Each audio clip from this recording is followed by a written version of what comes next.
سورۃ الجن یہ ہے اب وہ سورت کہ جو اس میں کسی جوڑے وغیرہ کا معاملہ نہیں ہے، منفرد ہے، اکیلی سورت ہے، اور یہ واحد سورت ہے کہ جس میں اتنی تفصیل کے ساتھ جنات کا معاملہ آیا ہے۔ ایک سورت ہم پڑھ چکے ہیں کہ جس میں مسلسل خطاب ہے، یا معاشر الجن والانس فبأي آلاء ربكما تكذبان، 31 مرتبہ تو یہی آیت آئی ہے۔ یا یہ صورت ہے کہ جس میں ایکسکلوسیو جو ہے ان کا معاملہ آ رہا ہے۔ یہ بھی ہو سکتا ہے کہ یہ کوئی اور واقعہ ہو، اور یہ بھی ہو سکتا ہے یہ وہی واقعہ جو سورہ احقاف کا ہے، وہ تو جا کر انہوں نے جو کچھ کیا اللہ تعالیٰ نے وہ خبر ہمیں دے دی۔ اب یہاں پر حضور کو بھی وحی کے ذریعے سے مطلع فرمایا اور مزید تفاصیل آ گئی۔ یہ بھی ہو سکتا ہے یہ اور جنات ہو۔ بسم اللہ الرحمن الرحیم قل اوحی الی انہ استمع نفر من الجن، کہہ دیجئے اے نبی کہ میری جانب وحی کی گئی ہے کہ جنوں کی ایک جماعت نے سنا۔ کس کو سنا؟ قرآن کو سنا۔ فقالوا انا سمعنا قرآنا عجبا، انہوں نے کہا ہم نے سنا ہے ایک بہت ہی دل کو لبھانے والا قرآن، یہدی الی الرشد، جو نیکی اور رشد اور ہدایت کی طرف رہنمائی کر رہا ہے۔ فآمنا بہ، تو ہم تو ایمان لے آئے۔ اس وقت بھی میں نے کہا تھا یہ لمحہ فکریہ ہے، ایک دفعہ کیا اجتماع ہے قرآن کا، اور وہ بندے کہاں سے کہاں پہنچ گئے، داعی بن گئے۔ ہمارا کیا حال ہے؟ ہم نے اس معنی میں قرآن کبھی پڑھا ہی نہیں، سنا ہی نہیں۔ سنتے ہیں تو خیبر میل کی اسپیڈ سے جو پڑھ رہا ہوتا قاری، 5 دن میں پورا قرآن، 6 دن میں پورا قرآن، اور اشتہار دیے جا رہے ہیں۔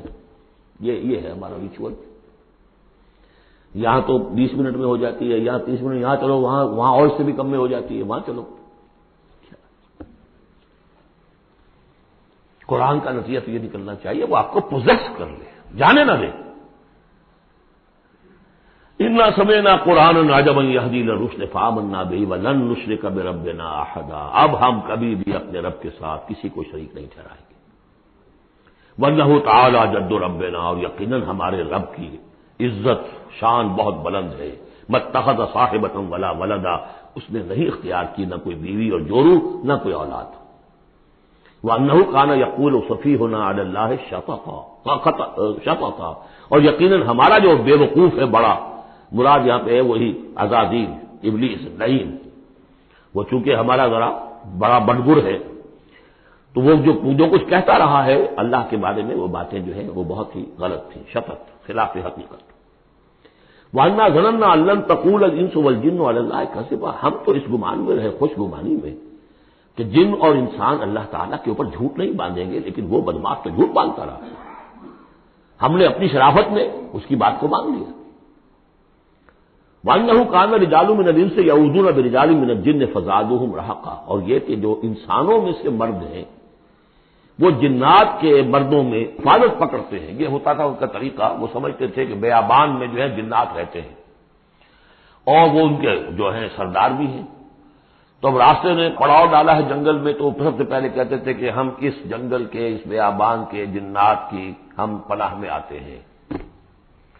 اب وہ سنتے ہوں گے یہ بے وقوف، یہ آدم کی اولاد، ہمارے تو جد امجد کو نکال دیا گیا جنت سے اس لیے کہ اس کو سجدہ نہیں کیا، یہ ہمیں معبود بنائے بیٹھے ہیں، ہماری پناہ طلب کر رہے ہیں۔ لہذا ان میں اور سرکشی پیدا ہو گئی اور اکڑ گئے کہ یہ انسان ہو کر یہ ہماری پناہ مانگ رہے ہیں، ہم سے طلب کر رہے ہیں پناہ، تو اس سے ان کے اندر اور زیادہ سرکشی پیدا ہو گئی۔ وَأَنَّهُ كَانَ رِجَالٌ مِّنَ الْإِنسِ يَعُوذُونَ بِرِجَالٍ مِّنَ الْجِنِّ فَزَادُوهُمْ رَهَقًا وَأَنَّهُمْ ظَنُّوا كَمَا ظَنَنتُمْ أَن لَّن يَبْعَثَ اللَّهُ أَحَدًا، اور دیکھو انہوں نے بھی ایسا ہی سمجھا جیسا کہ تم نے سمجھا ہوا ہے کہ اللہ کسی کو نہیں اٹھائے گا۔ اس کے 2 معنی ہیں، یعنی بعد بعد الموت کوئی نہیں ہے، مرنے کے بعد جی اٹھنا نہیں ہے، اور یہ بھی کہ شاید اب اللہ کسی اور کو رسول بنا کر نہ بھیجے، أن يبعث الله أحدا، اس لیے کہ 600 برس بیت چکے تھے، وہ تورات سے واقف تھے جو سورہ احقاف میں تذکرہ آیا ہے، فترت وہی 600 برس، اور یہ طویل ترین وقفہ تھا نبوت کا کہ کوئی نبوت کوئی رسالت دنیا میں نہیں، تو ان کو یقیناً اس سے خیال ہوا ہوگا کہ بس اب ختم ہوا معاملہ، اب کوئی اور رسول نہیں آئے گا۔ وَأَنَّا لَمَسْنَا السَّمَاءَ، اور ہم نے ذرا ٹٹولا آسمان کو، ہم نے چاہا کچھ خبریں وبریں لے کر آئیں ذرا غیب کی، فَوَجَدْنَاهَا مُلِئَتْ حَرَسًا شَدِيدًا وَشُعُبًا، تو ہم نے تو پایا اس کو کہ وہ بھرا ہوا ہے سخت چوکیداری سے اور انگارے رکھے ہوئے ہیں ہمیں کھدیڑنے کے لیے، یعنی یہ کہ ہمیں معلوم ہو گیا کہ کوئی واقعی وقت ایسا ہے کیونکہ یہ سارا انتظام خاص طور پر جب کہ وحی نبوت آتی تھی تو اہتمام کر لیا جاتا تھا۔ عام حالات میں کوئی بات نہیں، روح اتر رہے ہیں فرشتے، اور یہ جو ہے یہ آگ سے بنے ہیں، وہ نوری ہیں، یہ ناری ہیں، کچھ نہ کچھ ان سے یارانہ گانٹ کے کچھ نہ کچھ ان سے لے لیتے تھے، یا یہ کہ اچک لیا، من استرق سرقۃ، کسی نے کوئی چیز جو ہے کہیں سے لے لی۔ لیکن اب جو ہم نے دیکھا ہے آسمان کو تو واقعی وہاں تو بڑے سخت پہرے لگے ہوئے ہیں، یعنی کوئی نہ کوئی وحی کا سلسلہ ہے اور نبوت آنی ہے، اور وہ نبوت ہمیں تو مل گئی، ہم جا کر سنائے کلام اور ہم ایمان لے آئے۔ وَأَنَّا لَمَسْنَا السَّمَاءَ فَوَجَدْنَاهَا مُلِئَتْ حَرَسًا شَدِيدًا وَشُهُبًا وَأَنَّا كُنَّا نَقْعُدُ مِنْهَا مَقَاعِدَ لِلسَّمْعِ، اور ہم وہاں بیٹھا کرتے تھے، وہاں پہ گھاٹ میں بیٹھا کرتے تھے کچھ سنگل لینے کے لیے، مقعد بیٹھنے کی جگہ، مورچہ جہاں پہ بیٹھا جائے، ہم وہاں پر اپنے ٹھکانوں میں بیٹھا کرتے تھے۔ فَمَن يَسْتَمِعِ الْآنَ، لیکن اب اگر کسی نے کچھ سننے کی کوشش کی، يَجِدْ لَهُ شِهَابًا رَصَدًا، وہ پائے گا اپنے واسطے ایک انگارہ گھات میں، میزائل پیچھا کرے گا۔ وَأَنَّا لَا نَدْرِي أَشَرٌّ أُرِيدَ بِمَنْ فِي الْأَرْضِ أَمْ أَرَادَ بِهِمْ رَبُّهُمْ رَشَدًا، معلوم ہوتا بہت بڑے عالم تھے یہ تورات کے جاننے والے، انہوں نے ایسی عظیم بات کہی ہے یہ، ہمیں یہ معلوم نہیں کہ آیا زمین میں بسنے والے ان انسانوں کی کوئی شامت آ گئی ہے یا اللہ نے ان کے لیے کسی بھلائی کا ارادہ کیا ہے۔ رسالت آئے گی تو دو ہی نتیجے ہیں، یا تو کوئی عذاب آنے والا ہے اب، اس لیے کہ وما كنا معذبین حتی نبعث رسولا، یا تو کوئی بہت بڑے پیمانے پر انسانوں کی شامت آنے والی ہے، جیسے قوم نوح، قوم ہود، قوم صالح کا حشر ہوا تھا، وہ ویسا ہی حشر ہونے والا ہے۔ اللہ لا نظری، ہم نہیں جانتے، اشر ارید بمن فی الارض، زمین والوں کے لیے کسی شر کا فیصلہ کیا گیا ہے، ام اراد بہم ربہم رشدا، یا ان کے لیے ان کے رب نے بھلائی کا، خیر کا ارادہ کیا ہے۔ ظاہر بات ہے نبوت اور رسالت محمدی خیر پر منتج ہوئی۔ وَأَنَّا مِنَّا الصَّالِحُونَ وَمِنَّا دُونَ ذَلِكَ، اور دیکھو ہمارے اندر نیک بھی ہیں، جنات نیک بھی رہے ہیں، اور دوسری طرح کے بھی ہیں، بد نہیں کہا، یہ ہے حکمت تبلیغ، بروں کو بھی برا نہ کہو، ہاں دوسری قسم کے بھی ہیں، نیک بھی ہے اور دوسری قسم کے بھی ہیں۔ کُنَّا طَرَائِقَ قِدَدًا، ہم تھے مختلف راستوں پر جو کہ ایک دوسرے سے پھٹے ہوئے تھے۔ یہ قددا جو آیا تھا نا، قدت قمیصہ، پھٹ جانا قمیص کا۔ وَأَنَّا ظَنَنَّا أَن لَّن نُعْجِزَ اللَّهَ فِي الْأَرْضِ وَلَن نُعْجِزَهُ هَرَبًا، اور ہم نے یہ جان لیا کہ ہم اللہ کو عاجز نہیں کر سکتے، ہرا نہیں سکتے، نہ زمین میں بھاگ کر، اور ہم کہیں بھاگ کر اور زمین میں اللہ کو شکست نہیں دے سکتے، اس کی پکڑ سے نکل نہیں سکتے۔ وَأَنَّا لَمَّا سَمِعْنَا الْهُدَىٰ آمَنَّا بِهِ، اور ہم نے تو جب وہ ہدایت سنی، الہدا سنا، اس کی استماع ہم نے کیا، ہم تو اس پر ایمان لے آئے۔ فَمَن يُؤْمِن بِرَبِّهِ فَلَا يَخَافُ بَخْسًا وَلَا رَهَقًا، تو جو کوئی بھی ایمان لائے گا اپنے رب پر، کوئی خوف نہیں ہوگا کہ نہ اسے کوئی نقصان دیا جائے گا، نہ اس پر کوئی زبردستی ہوگی، کوئی زیادتی ہوگی، جیسے جیسے ان کے اعمال صالحہ ہیں پورے پورے اللہ تعالیٰ ان کا اجر ان کو دے دے گا۔ وَأَنَّا مِنَّا الْمُسْلِمُونَ وَمِنَّا الْقَاسِطُونَ، اور دیکھو ہمارے اندر وہ بھی ہیں جو فرما بردار ہیں اور وہ بھی ہیں جو بے انصافی کرتے ہیں۔ یہ قسط کے لفظ کے ساتھ سمجھ لیجئے، جب یہ ثلاثی مجرد میں آتا ہے تو قاسط اس میں فاعل بنا، وہ ناانصاف کے معنی میں ہے، یہ باب افعال کے خواص میں سے ہے، سلب ماخذ اس کو کہتے ہیں۔ جب نہیں باب افعال میں آئے گا تو اس کے معنی ہے عدل و انصاف، اور جب ثلاثی مجرد میں آئے گا تو نا انصافی۔ فمن اسلم فاولئک تحروا رشدا، جو لوگ اسلام لے آئے، اطاعت قبول کر لی، تو انہوں نے تو گویا کہ ڈھونڈ نکالی خیر کی راہ، نیکی کی راہ انہوں نے تلاش کر لی۔ واما القاسطون، اور جو بے انصاف فکانوا لجہنم حطبا، وہ لوگ جو ہے پھر جہنم کا ایندھن بن کر رہیں گے۔ یہاں تک ان کی تقریر ہے جو انہوں نے تبلیغ کی ہے۔ جو بات آگے آ رہی ہے یہ خود اللہ کی طرف سے کلام ہے، ان لو استقاموا علی طریقۃ لاسقیناہم ماء غدقا، اور یہ کہ یہ اگر لوگ اپنے اس طریقے پر جو طریقہ انبیاء کا تھا، جو آدم نے دیا تھا، جو نوح نے دیا تھا، یہ چلتے رہتے تو ہم انہیں خوب پلاتے، پانی بھر بھر کر خوب سیراب کرتے ان کو۔ یہاں لفظ طریقت آیا ہے قرآن میں، شریعت، طریقت۔ ثم جعلناک علی شریعۃ من الامر، شریعت اور یہ طریقت، دونوں کا مفہوم ایک ہے، طریقہ اور شریعت، لیکن یہ کہ اس کا استعمال ہو رہا ہے کہ شریعت سے مراد لی جاتی ہے جو دین کا قانون ہے اس کے ظاہری پہلو، قانونی پہلو، اور طریقت اسی کے باطنی پہلو کا نام ہے، کہ ایک نماز ہے، وضو کیسے کرو گے، کیا فرائض ہیں، کیا نوافل ہیں، کیا کام رہ گیا تو وضو نہیں ہوا، یہ شریعت بتائے گی، یہ آپ کو فقیہ بتائیں گے، یہ آپ کو مفتی حضرات بتائیں گے، لیکن نماز کی اصل روح تو ہے خشوع اور خضوع، حضور قلب، یہ پھر طریقت کی طرف منتقل کر دیا گیا. بدقسمتی سے پھر ان کو پھاڑ دیا گیا، وہ علیحدہ علیحدہ ہو گئے. یہ سب چیزیں یکجا ہونی چاہیے تھی. اور جو ہمارے اولین صوفیاء ہیں وہ بہت بڑے عالم بھی تھے، ایسے نہیں تھے کہ صرف صوفی تھے، وہ بہت بڑے مفتی بھی ہوتے تھے. بلکہ اولین کیا، اس دور میں بھی جو میں نے آپ کو بتایا تھا کہ قاضی صلاح اللہ پانی پتی رحمۃ اللہ علیہ، وہ مفتی بھی ہیں، مفسر بھی ہیں، محدث بھی ہیں، اور بہت بڑے مرشد بھی ہیں. میرزا مظہر جانے جانا شہید کے خلیفہ ہیں، جنہیں شیعوں نے قتل کیا، شہید کیا. اور یہ سب شیخ احمد سرہندی رحمۃ اللہ علیہ کا جو سلسلہ ہے، سلسلہ مجددیہ نقشبندیہ، اس کے بزرگ ہیں. تو وہ ہیں وہ جامع و صفات لوگ. لنفتنہم فیہ، اور یہ بھی جو ہم کو بانی پلاتے اور سیراب کرتے، یہ بھی اس لیے تاکہ ان کو اور جانچے اور پرکھے اور امتحان لیں. ایک امتحان غربت میں ہے، ایک امتحان کمندگری میں ہے. ایک امتحان فاقے میں ہو رہا ہے، ایک امتحان ہو رہا ہے کہ کثرت سے ہم نے دے رکھا ہے. ومن یعرض عن ذکر ربہ، اور جو کوئی بھی اعراض کرے گا اپنے رب کے ذکر سے، یسلکہ عذابا صعدا، تو وہ چلے گا، وہ ڈال دے گا اس کو چڑھتے عذاب میں اللہ تعالیٰ، ایسے عذاب میں صعدا جس کی شدت بڑھتی چلی جائے گی. وَأَنَّ الْمَسَاجِدَ لِلَّهِ فَلَا تَدْعُوا مَعَ اللَّهِ أَحَدًا، اور دیکھو مسجدیں اللہ کے لیے ہیں. مسجد سے مراد مسجد سجدے کی جگہ بھی ہے، اور مسجد سے مراد سجدے کے یہ اعضاء بھی ہیں. یہ پیشانی اور یہ ناک اور یہ ہاتھ اور یہ پاؤں، ایڑیاں اور وہ پنجے، یہ سارے جو ہیں جو جسم کے حصے ہیں. یہ مسجدیں بھی اور سجدے کی جگہ بھی للہ ہے، سب اللہ کی ملکیت ہے. فلا تدعوا مع اللہ احد، اللہ کے ساتھ کسی اور الہ کو مت پکارو. وانہ لما قام عبد اللہ یدعوہ قالوا یکونون علیہ لبدا، اور یہ اب یہاں پھر قول آ گیا ہے انہی کا جنات کا کہ جب وہ عبداللہ کو ہم نے دیکھا وہ کھڑا تھا، وہ قرآن پڑھ رہا تھا، وہ نماز پڑھا رہا تھا، لما قام عبداللہ یدعوہ، اسے پکار رہا تھا اللہ کو، اللہ کا بندہ. قالوا یکونون علیہ لبدا، وہ تو ایسے ہو رہے تھے سننے والے گویا کہ اس کے اوپر ٹھٹ کے ٹھٹ جمع ہو جائیں گے وہاں پر، لیکن یہ کہ وہ ایمان نہیں لا رہے تھے.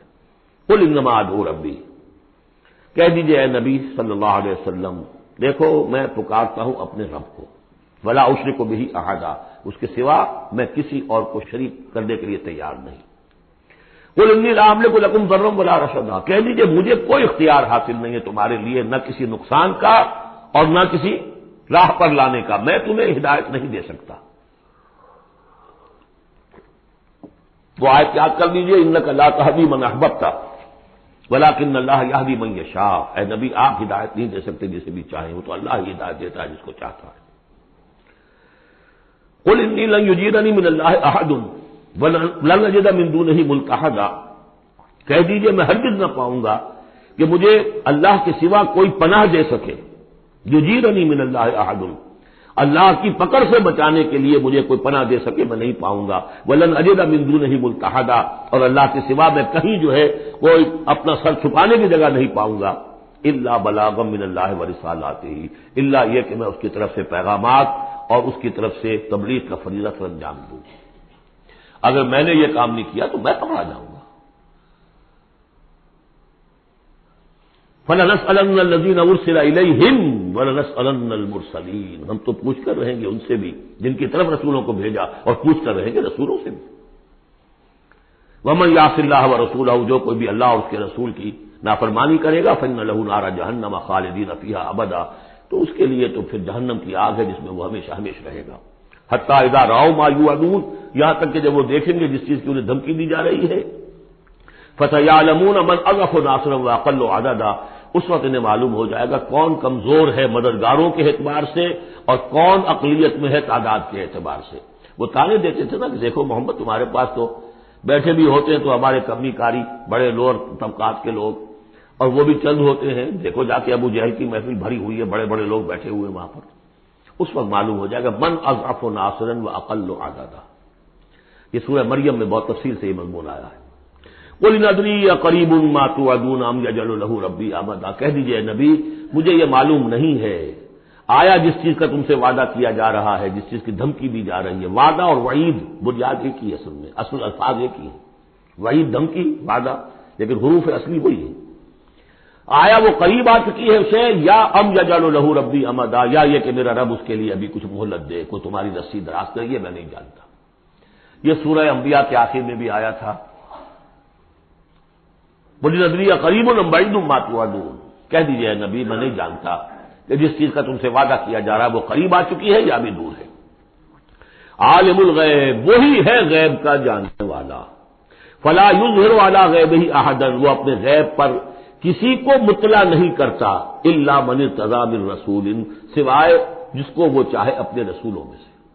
یہ بہت اہم قانون ہے قرآن کا، اور اس میں سارا مسئلہ علم غیب کا حل ہوتا ہے۔ ایک بات تو یہ کہ ہمارے جو بھی بریلوی بھائی ہیں وہ بھی مانتے ہیں، 4 باتیں وہ مانتے ہیں، 3۔ میں نے ایک مرتبہ تحقیق کی تھی بڑی مفصل، جا کر بعد لوگوں سے ملاقات کی، ابھی میں طالب علم تھا، کہا دیکھیے ہم ثابت مانتے ہیں اس بات کو،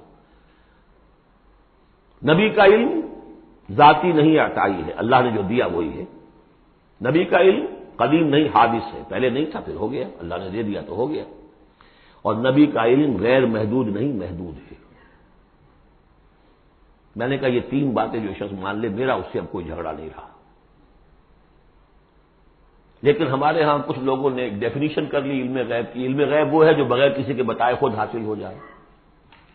اس اعتبار سے تو میرے پاس بھی علم غیب ہے، نہیں یعنی کسی کے پاس کوئی علم ہے ہی نہیں، ہمیں دیا اساتذہ نے دیا، حضور کو دیا اللہ نے دیا، جبریل کو دیا اللہ نے دیا، اس معنی میں تو ذاتی علم تو کوئی بھی نہیں مانتا کسی کا، علم تو جانے سے ہوتا ہے۔ البتہ علم غیب کسے کہتے ہیں؟ وہ چیزیں جو ہماری نگاہوں سے چھپا دی گئی ہیں، وہ عالم غیب ہے، جنت ہے، دوزخ ہے، فرشتے ہیں، یہ سب کیا ہے؟ عالم غیب۔ تو نبیوں کو تو کچھ نہ کچھ حصہ اس کا دکھایا جاتا ہے تو نبی بنتے ہیں نا، ورنہ میرے اور نبی میں فرق کیا ہوا پھر؟ اگر میرا بھی علم وہی ہوتا ان السمع والبصر والفؤاد، اور حضور کا بھی علم یہی ہوتا تو فرق کیا ہوا؟ حضور نے تو اس دوسرے علم کے اعتبار سے تو صاف کہہ دیا انتم عالم بامور دنیاکم، لیکن حضور کو معراج میں جنت دکھا دی، دوزخ دکھا دی۔ زمین پر رہتے ہوئے آپ نماز پڑھا رہے تھے، استسقاء کی نماز، اسی کے دوران اچانک ایک دفعہ آپ آگے بڑھے، لوگ حیران ہوئے کیا ہوا ہے، ایک دفعہ پیچھے ہٹے۔ لوگوں نے پوچھا بعد میں کہ حضور یہ نماز کا حصہ تھا، یعنی ہم بھی پھر صدا کیا کریں اس نماز کے اندر؟ فرمایا نہیں، اصل میں میرے سامنے جنت لے آئی گئی، اب بے اختیار میرا ہاتھ بڑھ گیا کہ میں اس کا پھل توڑ لوں، اور میرے سامنے اس کے بعد دوزخ لے آئی گئی، اور اس کا جو بھبکا آیا گرمی کا، اس سے میں بے اختیار پیچھے ہٹا۔ دنیا میں سیر کرا رہے ہیں، بہرحال یہ غیب ہی میں سے ہے، البتہ کل غیب، یہ جو مانے نبی کے لیے وہ کافر ہے، اور وہ مانتے ہیں، بریلوی بھی مانتے ہیں، کل غیب کا کوئی سوال ہی نہیں۔ نبی کا علم محدود ہے، نبی کا علم حادث ہے، نبی کا علم عطائی ہے۔ 3 باتیں مان لیجئے، باقی نبی کا علم کتنا تھا کتنا نہیں تھا یہ میں کون ہوں ناپنے والا، اور آپ کون ہیں ناپنے والے؟ دیا اللہ نے جو دیا، بتایا جو بتایا، اللہ خیر سنا۔ تو یہ عالم الغیب وہ ہے غیب کا جاننے والا، فلا یظہر علی غیبہ احدا، تو وہ نہیں مطلع کرتا اپنے غیب پر کسی کو، ہاں الا من ارتضی من رسول، سوائے اپنے رسولوں کے۔ کذالک نوری ابراہیم ملکوت السماوات والارض، ہم نہیں پڑھ چکے، ابراہیم کو بھی ملکوت دکھائے، حضور کو معراج کی سیر کرائی۔ الا من ارتضی من رسول فانہ یسلک من بین یدیہ ومن خلفہ رصدا، جس کو رسول بناتا ہے، غیب کی خبریں دیتا ہے، پھر اس کے آگے اور پیچھے وہ اپنے باڈی گارڈ رکھتا ہے، چوکیدار رکھتا ہے۔ یسلک من بین یدیہ، اس کے سامنے بھی، ومن خلفہ، پیچھے سے بھی چوکیدار، حفاظت کرنے والے، لیعلم ان قد ابلغوا رسالات ربہم، تاکہ یہ بات بالکل واضح ہو جائے کہ انہوں نے واقعتاً اپنے رب کے پیغامات پہنچانے کا حق ادا کر دیا، جیسا کہ حضور نے پوچھ کر جواب لیا تھا، انا نشہد انک قد بلغت الرسالۃ وادیت الامانۃ وکشفت الغمۃ ونصحت الامۃ، ہم گواہ ہیں حضور۔ واحاط بما لدیہم، اور اللہ تعالیٰ جو کچھ ان کے پاس ہے سامنے سب کا احاطہ کیے ہوئے ہیں، واحصا کل شیء عددا، اور ہر شے کی اس کی جو انوینٹری ہے وہ بڑی مکمل ہے، کوئی چیز وہاں سے غائب ہونے والی نہیں ہے، ہر ایک کا عدد کے ساتھ حساب کتاب کا اسے رکھا ہوا ہے۔ بارک اللہ لی ولکم فی القرآن العظیم ونفعنی وإیاکم بالآیات والذکر الحکیم۔